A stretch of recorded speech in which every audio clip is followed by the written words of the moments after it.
La ville de Porto Novo a accueilli, du 27 au 30 novembre 2023, la dernière étape de la série de formation de 20 agripreneurs sur l'utilisation des farines panifiables en boulangerie et en pâtisserie. Durant cette formation, les participants ont eu droit aux différentes techniques d'incorporation de la farine de maïs, de mil et du sorgho dans la farine de blé pour la fabrication des pains, mais aussi des produits de pâtisserie. Ce que je retiens principalement à cette étape, c'est que les acteurs qui sont venus pour se faire former ont vraiment apprécié ce qui a été fait. Parce que d'abord, c'est des agripreneurs du secteur de la production de farine, de production de produits pâtissiers et de la boulangerie. Ces différents agripreneurs ont appris comment produire les farines locales de céréales sèches telles que le maïs, la farine de sorgho, la farine de mil, panifiable. Cette formation vise entre autres la promotion des céréales locales. Elle est une aubaine pour ces participants qui peuvent accroître leurs revenus en mettant à profit les acquis de la formation.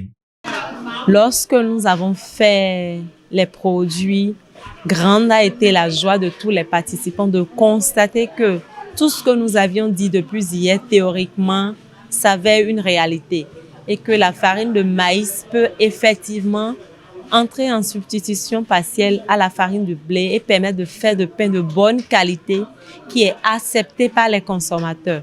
Également, la farine de sorgho peut également faire la même chose. Comme c'est une chaîne d'agripreneurs qui a été mise ensemble, ceux qui sont dans la production de farine sont prêts à démarrer l'activité et ceux qui sont également dans la boulangerie sont prêts à accompagner ces derniers pour pouvoir prendre les différentes farines qui pourront produire, les farines de céréales locales qui pourront produire et utiliser dans leurs différentes unités boulangerie, que ce soit boulangerie ou pâtisserie.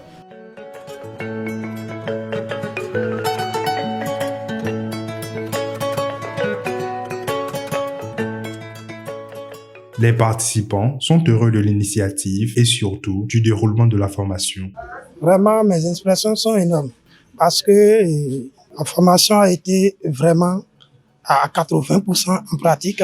Donc, je suis vraiment content de ça parce que ce n'est pas comme les autres formations. C'est une très belle formation, une initiative que j'ai beaucoup appréciée. Tout d'abord, nous devons valoriser nos produits locaux. Quand je faisais par exemple les farines de patates douces, les farines de bananes plantées, j'utilisais à la pâtisserie pour les gâteaux et les biscuits. Maintenant, je vois que j'ai encore un de plus. Un de plus, c'est quoi?